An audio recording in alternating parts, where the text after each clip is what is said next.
Happy May Day, everybody, and happy birthday to our hero, Mother Jones. It is a real honor to be here with Cecil Roberts, President of the United Mine Workers, and to join Brian O'Brien. And my family on my mother's side is actually from the County Cork, believe it or not, but also to begin to talk about and celebrate and plan for the Chicago sculpture of Mother Jones that is going to be prominently placed, and we're all going to make happen so that people can always remember what she told us, what she contributed to labor, and what we have to learn from her words today. So I'd like to start with a quote from Mother Jones, actually, that I think is apropos to this moment and to almost any moment for working people. She said, "The capitalists say there is no need of labor organizing, but the fact that they themselves are continually organizing shows their real beliefs. The capitalists want the most labor for the least money. The laborers want the most money for the least labor. Workers produce wealth and build the world's palaces, but they neither use the wealth nor dwell in the palaces. If you would only realize that you hold the solution of the whole problem in your hands, you could settle the whole question easily.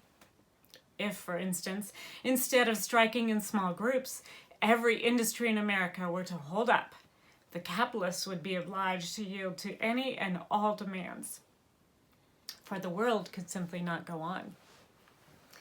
Mother Jones said that in Greensboro, North Carolina in February 1906, as she crisscrossed the country urging us to unite as one against the factory owner and the railroad barons and the coal companies to end the exploitation of child labor. Today, we have a new fight to save the future for our children from an unprecedented crisis. Working people have two choices.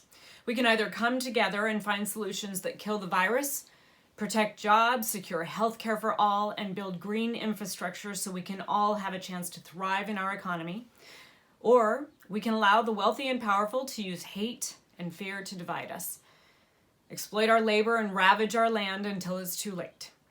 And then the wealthy and powerful will use the crisis of their own creation to squeeze us harder than they've ever squeezed us before. And they are already organizing.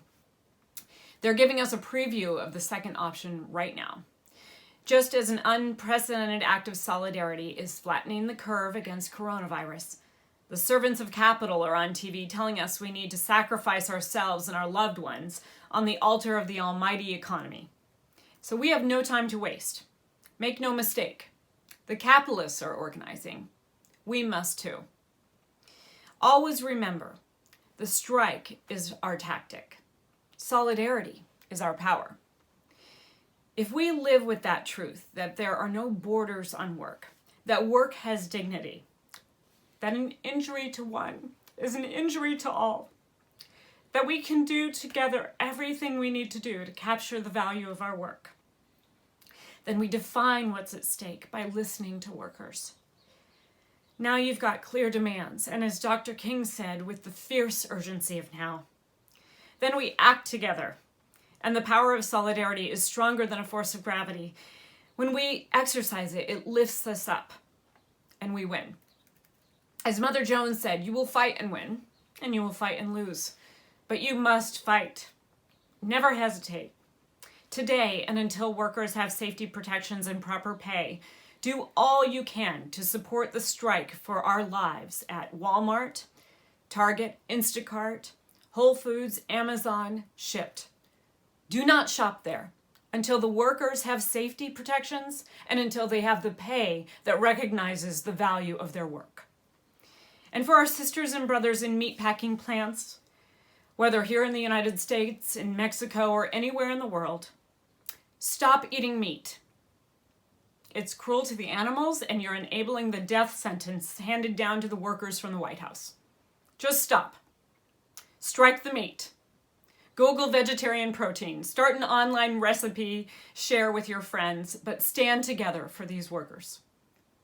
Save our United States Postal Service. It's older than the Constitution. It's delivering 400 million prescriptions to Americans every single day. It doesn't discriminate. It's one price for all. Raising the price on the United States Postal Service in the middle of a pandemic is a cruel and inhumane thing to do to the American public. It puts 600,000 jobs at risk, 7 million jobs in the infrastructure of our delivery system in this country, and we have to defend our Postal Service. Right now, it's urgent. Do everything you can to tell Congress that we will not stand here and let them dismantle our Postal Service. It's ours. It's the People's Postal Service, just like the United States Treasury is ours too, which is what we said in the CARES Act as flight attendants and aviation workers who said, we're going to build a people's bailout. We demanded that the bailout for airlines be focused on sending the money directly to the workers, keeping us in our jobs, with our paychecks, connected to our health care, and able to lift off our economy again. And that's what we need to demand for every single industry right now. We can do that when we do that together. And listen, don't be ladylike. We can't be constrained by the ruling class's artificial constraints. Mother Jones said, I'm not a humanitarian, I'm a hellraiser. No matter what the fight, don't be ladylike. God Almighty made women, and the Rockefeller gang of thieves made the ladies. She wasn't afraid to break convention, and we can't be either. Power is not a limited resource. The more we use our power, the more we build power. I learned the hard way at the bargaining table with some of the world's most powerful corporations, stacked with even the power of the bankruptcy court, that the solidarity and courage of working people is the greatest force for good in human history. So let's use it. Spread the word that the labor movement belongs to all working people, and especially women and people of color, young people. Join unions and run unions. We need your vision, your passion, your creativity, and your leadership. Let me close with the words of Mother Jones at the conclusion of her autobiography. She wrote, "In spite of oppressors, in spite of false leaders, in spite of labor's own lack of understanding of its needs, the cause of the worker continues onward. Slowly his hours are shortened, giving him leisure to read and to think. Slowly his standard of living rises to include some of the good and beautiful things of the world. Slowly the cause of his children becomes the cause of all. His boy is taken from the breaker, his girl from the mill. Slowly those who create the wealth of the world are permitted to share it. The future is in labor's strong, rough hands." Happy May Day to workers around the world, and solidarity forever.